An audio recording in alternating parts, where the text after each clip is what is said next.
is the all-new Mercedes-Benz A-Class. Now in its fourth generation, it is smarter, sharper, and better to drive than ever before. This A-Class, as we said earlier, is now in its fourth generation. The first and second generation A-Classes adopted a very tall, sort of MPV-like body style, kind of what we now know as the Mercedes-Benz B-Class. However, with the third generation, Mercedes-Benz decided to give the A-Class this lower, sleeker, more lithe look to it. And now in its fourth generation, it's merely an evolution of that. With this latest car, you see elements such as the Predator face with slim headlights and the large trapezoidal grille. Here in AMG-Line, you also get the large 5 double-spoke AMG alloy wheels. However, this evolution of the design is incredibly pretty, I feel. Now, the front end especially is very, very menacing. It's very much in keeping with what Mercedes-Benz is trying to design now. But the back end leaves a little bit to be desired. There's something about the rear end treatment that sort of reminds me of the Cerato. No prizes for who can guess which element especially. Now, talking about this back end, you have a set of full LED tail lights with a little bit of Mercedes-Benz script in the tail light itself. And as I said, the back end, I mean, it's pretty, but it could have been prettier, if you know what I mean. The good thing about this back end, though, despite the sloping roof line and this stereotypical sort of hatchback look, you still get a very decently sized boot. Now, I can personally attest that you can put 5 people's worth of luggage back here, no problem whatsoever. And underneath the boot floor, you get nothing. What you get is a spare tire kit because, well, obviously, I mean, these hatchbacks or these smaller cars, they very rarely carry a spare wheel simply because it takes up a lot of space and it adds weight. Now, inside the A-Class is where we've seen Mercedes-Benz make its biggest change.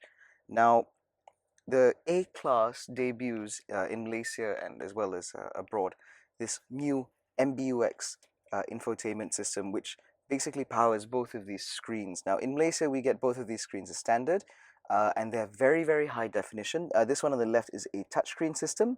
The one on the right, obviously, is not. And they're both controlled via these 2 touchpads on the steering wheel, as well as this touchpad in the center console. Now, this system is incredibly intelligent. It also features a voice activation system. Now, in other reviews, you may have seen motoring journalists faff about with this because every time they say Mercedes, the car would be triggered because the trigger word or the activation keyword is "Hey Mercedes." So whenever you say Mercedes, it'll kick on. It's quite annoying. However, because I actually went through the effort to go through the owner's manual, I figured out how to turn that off. Now, the thing about the A-Class cabin is it's not just about technology, it's also about aesthetics. Now, what I really appreciate is the fact that they use soft touch materials both on the dash as well as on the dash front. And at night, this car is absolutely beautiful. You can't see it right now because of the sunlight, but there is ambient lighting down below this lower panel as well as over the top, and it extends all the way into the rear half of the cabin. There are even small lights in the cutouts on the front and rear seats. And there's even lighting within these turbine air vents, which just look sensational at night. Now, what I don't like sitting here in the front of the cabin is some of the materials they used in slightly regularly used areas. The use of hard plastics in certain areas, especially like the sunglasses holder, highly used areas or places that you'll interact with very often, not so nice. But admittedly, all is forgiven as soon as the sun goes down because, again, this cabin is just absolutely beautiful. So now we're behind the wheel of the Mercedes-Benz A-Class, and this interior is sort of a tale of 2 halves. Let me explain. Now, going back to what I was saying earlier, the plastics in here can be a little bit nasty in places. Now, lower on the center console and on the door, that's acceptable, but this cheap feeling plastic up here for the sunglasses holder, that's slightly less than acceptable. However, it is a tale of 2 halves, right? So the other half of this argument is the fact that this interior is absolutely gorgeous, especially at night. The ambient lighting system that is available in this car is so pretty, it beggars belief. Now, you can actually play with the ambient lighting system using the left side touchpad on the steering wheel, which allows you to manipulate the central screen where obviously all of the systems are located. And of course, the right side touchpad manipulates the right screen, and that allows you to change the dial look, the setup, and the various displays that are on offer, which include but are not limited to things like the rev counter, your fuel consumption gauge, or even you can even have a map in the right dial, which I kind of like, especially when you're traveling.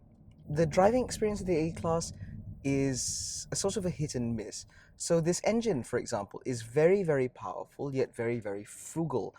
So it's a 2-liter 4-cylinder turbocharged engine paired to a 7-speed double-clutch automatic gearbox with power sent to the front wheels. It's not a rear-wheel drive hatch like the BMW 1 Series is.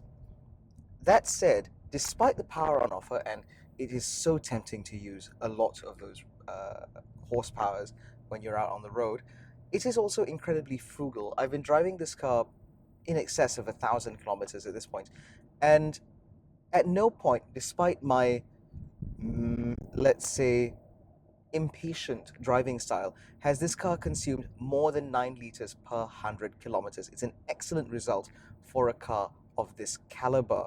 What is slightly less impressive is the driving experience as a keen driver. Now, the steering wheel is very accurate. Admittedly, you can always place the car exactly where you want it, but it's not the most communicative thing in the world. So you get very little feedback in terms of how much grip you've got on the front end, or if it's about to push wide and so on. But it's not bad. Generally speaking, it's not bad. With electronic power steering these days, it's very difficult to get steering wheels that are properly communicative that will actually tell you what the car is doing. So this is alright, I guess. And now on the motorway, or at higher speeds, it loads up in a very natural way and allows you to drive with a great amount of confidence, particularly at higher cruising speeds when driving over longer distances. But what amazes me about this car is the fact that the suspension, despite being a passive system, is okay. Perhaps we've been spoilt by cars like the Volkswagen Golf GTI, which is around about this price, and its adaptive suspension system. And so we've begun to expect cars to be comfortable when you're in comfort mode and sporty when you're in sport mode. And obviously a passive system like this cannot provide that experience. But for a passive system, it's actually quite good. It's not uncomfortable, but those of you hopping into this from, say, another car in the Mercedes-Benz lineup might be a bit disappointed that it doesn't have that typically Mercedes-Benz pillowy ride. It's acceptable, not exceptional. The Volkswagen Golf GTI, for example, does a lot better, especially when set up in comfort mode. And the BMW 1 Series, in a more important regard, despite the fact the rides are broadly similar, the 1 Series suspension setup actually communicates a lot more back to you. It just gives you better feedback as a driver. Whereas in this car, the ride quality is similar, but you don't get that level of driver involvement. But again, for most people, they're not really going to mind. The thing about the A-Class is that it's sold in such large volumes, both in Malaysia and as well as abroad, that Mercedes-Benz has realized that they need to sort of cater to the 90th percentile when it comes to this car. So most people don't care that it's not the most involving drive in the world. Most people don't care that the steering wheel is a little bit numb. What they want is a car that is comfortable, that is premium, a car that's got style and presence, and this car has that, both inside and out. And the thing about the A-Class is that it knows what its customers want, and so it has provided all of those things. This MBUX system, the interior aesthetics, the exterior aesthetics, you put it all together, and what you have in the A-Class is a very well packaged, very well thought out, properly premium compact hatch. And for that reason, there is no doubt in my mind that this car will continue to sell in volumes that other car makers in Malaysia are going to be dreaming about. It is a fabulous, fabulous machine. I just want to make a little bit of a point though. The car we're driving right now is the A250, 268,000, thereabouts. This car, in the rear, has a multi-link suspension setup, and it also has the sport seats as part of the AMG-Line package. Now, we haven't yet driven the Mercedes-Benz A200, which instead of a 2-liter uses a 1.33-liter engine co-developed between Mercedes-Benz and Renault.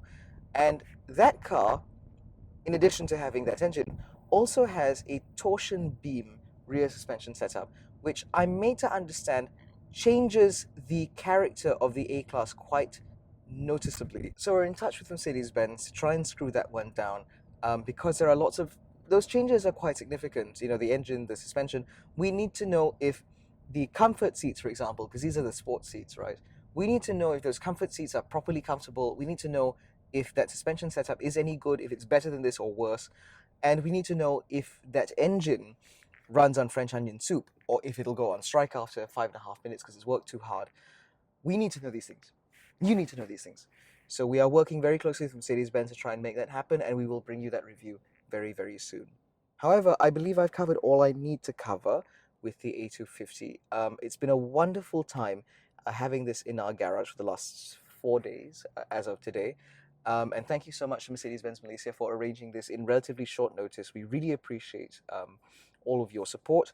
And we appreciate the support of our fans too. We wouldn't be where we are today if it wasn't for you guys. Well over 1,000 subscribers now. Thank you all so much. We will continue to make excellent content delivered in whatever style you see fit, really, for as long as you'll have us. Thanks so much for watching. Don't forget to hit the like button if you enjoyed this video, or if you didn't, hit the like button anyway. And subscribe to our channel. Hit the little bell icon so that you're notified every time we make a new upload. Don't forget to follow us on Twitter, Instagram, and Facebook, and reach out to us if you have any questions, or if you'd like to perhaps secure the best deal on a new car. Yes, we can help with that too. Thanks so much for watching. We will catch you in the next video.